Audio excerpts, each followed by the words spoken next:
মানুষ দেখুক এইটার জন্যই আমি সিনেমাটা নির্মাণ করছি। ওই জিনিসটা যদি মাথায় রাখতাম তাহলে হয়তোবা সিনেমাটা ঠিকঠাক বানাতে পারতাম। তাহলে শাকিব খানের বরবাদ সিনেমা কি বনি সেনগুপ্তের বরবাদ সিনেমার কপি গল্প? হ্যাঁ, এটাই দাবি করছে ভারতের একাধিক মিডিয়া। এই নিয়ে মুখ খুললেন পরিচালক মেহেদী হাসানও। ঈদকে কেন্দ্র করে তৈরি করা হয়েছে বিগ বাজেটের বরবাদ সিনেমা, যে সিনেমা এখন আলোচনার শীর্ষে রয়েছে। তবে সম্প্রতি গতকাল থেকে ভারতের একাধিক মিডিয়া দাবি করে আসছে এটা ভারতের নায়ক বনি সেনগুপ্তের বরবাদ সিনেমার কপি। 2014 সালে মুক্তিপ্রাপ্ত বরবাদ নামে একটি সিনেমা করে বনি সেনগুপ্ত।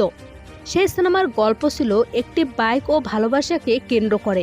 অন্যদিকে গতকাল প্রকাশিত IMDb এর উইকিপিডিয়ায় বলা হয়, একজন মোটরসাইকেলের প্রেমিক তার বাবাকে তার স্বপ্নের বাইক কিনে দেওয়ার জন্য, যা একটি মেয়েকে উদ্দেশ্য করে করা হয়, এবং তখন সে জীবনের গুরুত্বপূর্ণ পাঠ শিখে। প্রকাশিত এই গল্পের কাহিনী মিলে যায় 2014 সালের মুক্তিপ্রাপ্ত বরবাদ সিনেমার সাথে।